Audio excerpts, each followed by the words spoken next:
this incredible position that we're in today, debating over whether that debt limit should be increased. Something was increased, I don't know really how many times, but about 15 or 20 times during the presidency of Ronald Reagan. I have a little whisper to my left that said 18 times, so 19 to 20 wasn't too bad. The Band-Aid approach that the Speaker came up with was totally flawed. It would have put us back in this incredible position of fighting to increase the debt limit. Something was done 18 times during Ronald Reagan's administration. We would be fighting the clock to prevent financial collapse. We would start that again in just a few weeks. The Speaker's legislation was a concession to Tea Party extremists. Yet it barely passed the House yesterday with only Republican votes, and it failed on a bipartisan basis last night in the Senate. There was an interesting article in the New York Times yesterday. Headline, "The Centrist Cop-Out." The facts of the crisis over the debt ceiling aren't complicated. Republicans have in effect taken America hostage, threatening to undermine the economy and disrupt the essential business of government unless they get policy concessions they would never have been able to get through legislation. That's the way it is, Mr. President. It couldn't be said more clearly. But knowing all along that this radical legislation, which was neither balanced nor bipartisan, would not and could not pass in our chamber, Democrats have been working on a true compromise in the Senate. We've solicited ideas from our Republican friends and colleagues. Let it never be said that Democrats in the Senate were afraid to compromise. We welcome compromise. As recently as yesterday, I asked my friend, the Senate Minority Leader, to help make this Senate compromise more palatable. But we have heard very little from the Republicans. I'm satisfied that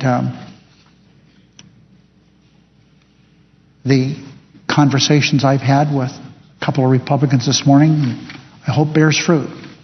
I spoke to the chairman of the Budget Committee just a short time ago. One of the proposals propounded by a Republican, my friend, Senator Conrad, is working on it to see if he can work it out so that it is language that is something that we can all live with. Senator Conrad is an expert with budget matters, and I thought it was important that he take a look at that. I would have hoped, though, that someone would come to the table, the bargaining table, on behalf of the Republican caucus with ideas to improve a proposal already cut from a Republican cloth. Mr. President, Democrats are still willing to sit down and negotiate. My door is still open. I say again, I appreciate that several of my Republican colleagues have reached out to me over even the last few hours, hoping to reach a compromise. Senate Democrats welcome their input and look forward to working with them on a path forward. But my friend, the Republican leader, must generate some more action on behalf of his Republicans. The two parties must work together to forge an agreement that preserves this nation's economy. We will need input of reasonable Republicans, including my friend, the Republican leader, to get this done. But, Mr. President, unbelievably, another filibuster stands in our path. The Republican filibuster has become routine. From the smallest measure to the greatest matter of national importance, they stall and delay and use every procedural trick in the book to keep this body from doing its job. But a filibuster at this late hour, and when so much is at risk, is irresponsible. It puts our economy at risk. A majority vote was good enough for the Speaker's proposal in the House yesterday. But Republicans believe it isn't good enough for the Senate today. And I have heard from my friends on the House side to show how they are gaming the system over there, Mr. President. They're going to have a vote on my proposal on suspension for those of us who served in the House. This is for naming courthouses and little measures that are of little importance, but yet this important matter. This matter dealing with the debt limit of this country will take a 2/3 vote to pass over there.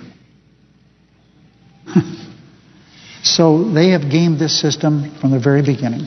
And as I said, Mr. President, earlier from the New York Times article, the facts of this crisis over the debt ceiling aren't complicated.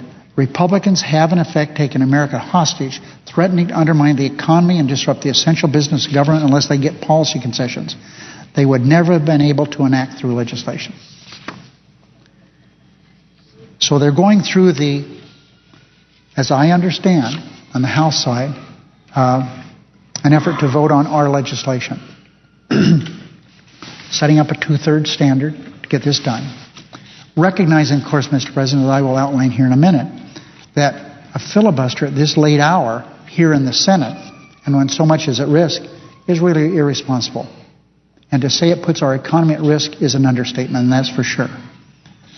A majority vote, I repeat, was good enough for the Speaker's proposal in the House, but Republicans believe it is good enough for the Senate today. Rather than filibuster, I ask my Republican colleagues to work with Democrats to make our proposal better. We've offered a reasonable, rational way for Republicans to help us avert default. But let me tell you about the legislation issue, how we believe how reasonable our legislation is. This legislation was written by Democrats with both parties' principles in mind. It would avert default while cutting $2.5 trillion from the deficit over a decade. It includes no revenues, a concession to House Republicans and Senate Republicans. It establishes a joint congressional committee to find additional savings this year and guarantees that committee's recommendations will see an up or down vote on the Senate floor. And it takes into consideration that that committee must take into consideration proposals like the Gang of Six. And literally every single spending cut, and it has been voted on or endorsed by Republicans in both houses. That's the gist of the legislation. $2.5 trillion, extending the debt ceiling until March of 2013. Pretty fair deal. Mr. President, we've made some changes to this proposition. We hope it becomes more amenable to Republicans. We have improved the program integrity language to allow for more savings by combating government waste and fraud. We've removed a measure that would have raised revenue by selling the spectrum, some $15 billion, which will be done. We should do it now. But it caused what is called a blue slip problem, which says if you have any revenue measure, according to our Constitution, they have to originate in the House. So to present the so-called blue slip problem, I just eliminated from this bill. It was $15 billion out of $2.5 trillion. We also added a process conceived by my friend, Senator McConnell, to allow 2 additional votes over the next year and a half. 2 motions of disapproval before the President may raise the debt ceiling. This proposal also protects Social Security, Medicare, and Medicaid benefits. But as you can see, this amendment was designed to appeal to our Republican colleagues as well as to our Democrat colleagues. We're willing to listen to ideas, I've said this several times, from Republican senators to make this proposal better.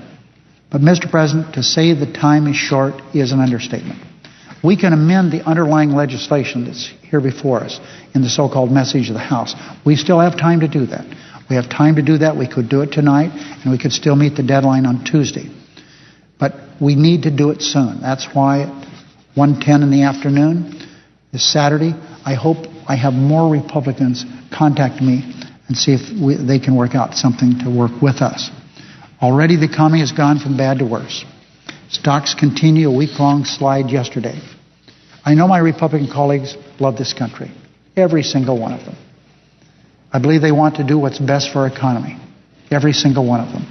But, Mr. President, I have to say, and I say for the 3rd time, the facts of the crisis over the debt ceiling aren't complicated at all.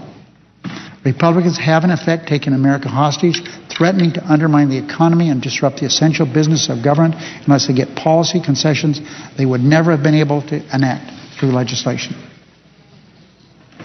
That's why together we must avert a default that would jeopardize veterans' benefits, senior citizens' benefits, Social Security payments, and checks for troops, even troops on the front line.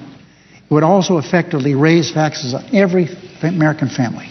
Vermont, Illinois, Kentucky, Idaho, Nevada, all over this country. Oregon, all the senators on the floor. Even Wyoming, who doesn't pay much in the way of taxes. We could do that, Mr. President. It would effectively raise taxes on every American family. And businesses would also suffer this, increasing the cost of everything from groceries to the mortgage.